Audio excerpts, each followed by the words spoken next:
Assalamualaikum warahmatullahi wabarakatuh. Marhaban bikum fi qanati YouTube PKU Putri Antasari.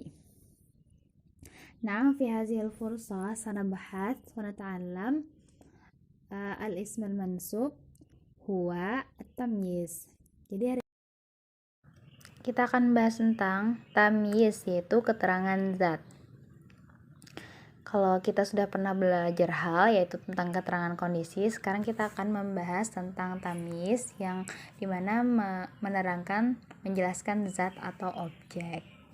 Contoh kalimat yang menggunakan tamyiz yaitu Taba hamidun nafsan. Hamid itu wangi, apanya yang wangi? Nafsan, yaitu tubuhnya. Maka kalimat nafsan di sini merupakan tamyiz, dihukumi tamyiz karena dia menjelaskan kata hamidun. Nah, nafsan ini perlu kita jelaskan apa itu, karena bisa saja yang wangi itu pakaiannya, rumahnya, atau mobilnya bahkan.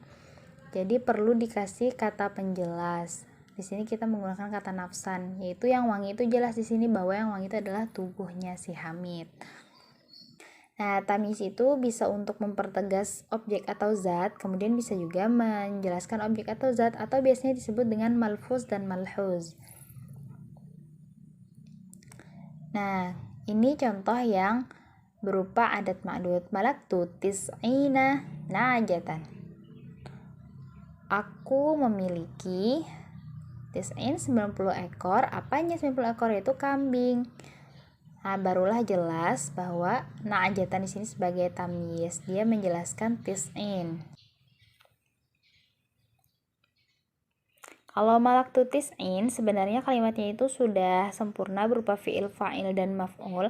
Akan tetapi masih ada pertanyaan, 90 ekor ini 90 ekor apa? Maka kita perlu kasih penjelasan 90 ekor misalnya entah kambing atau hewan lain mungkin. Karena itu perlu dijelaskan. Tamyiz itu kan menjelaskan zat, maka dia itu harus berupa isim jamid, yaitu isim yang tidak memiliki asal usul atau tidak memiliki timbangan. Maka tidak boleh kita pakai isim mushtaq yang diturunkan dari kata-kata tertentu, dari timbangan-timbangan wazan tertentu. Beberapa kaidah tamyiz yang perlu diperhatikan. Pertama, itu kalimatnya harus nakiroh, kemudian harus dari isim jamid, yang pastinya hukumnya adalah nasab karena dia termasuk al-mansubat. Contohnya, tasabbaba Zaidun arakon. Zaid itu mengalir, apanya yang mengalir? Arakon, yaitu keringatnya. Nah, di situ kan hukumnya nasab. Contohnya lagi, tafaqqa'a Bakrun syahman. Bakar itu berlapis-lapis. Apanya berlapis-lapis? Syahman, yaitu lemaknya. Kemudian ishtaraitu 20 baqaratan. Aku membeli 20 apa? Baqaratan, yaitu sapi. Aku membeli 20 ekor sapi. Barulah jelas kalimat tersebut. Ishtaraitu ritlan asalan. Aku membeli 1 liter apa? 1 liter apa yang dibeli? Aslan. Ternyata 1 liter madu. Jadi kita membicarakan kaidah adat madud, maka kita bicarakan sedikit tentang kaidahnya.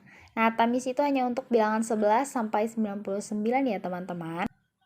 Untuk bilangan 11 sampai 99, ma'dudnya adalah mufrad mansub. Jadi kata setelah 11 sampai 99 itu adalah mufrad mansub. Contohnya, ra'aitu ahada asyara taliban. Saya melihat 11 siswa. Taliban di situ mufrad dan setelahnya itu mansub berbaris fathah. Fil kitabi tis'un wa tis'una safhatan. Dalam buku atau kitab ada 99 halaman. Safhatan di situ kalimatnya mufrad dan berbaris fathah. Kemudian bilangan 3 sampai 10. Nah, ma'dudnya itu adalah jamak majrur.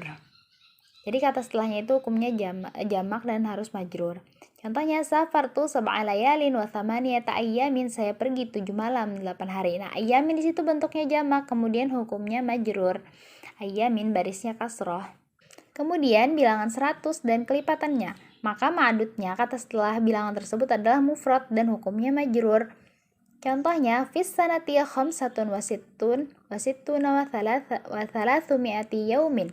Dalam setahun ada 365 hari. Nah, yaumin di situ bentuknya mufrad, kemudian bentuknya majrur.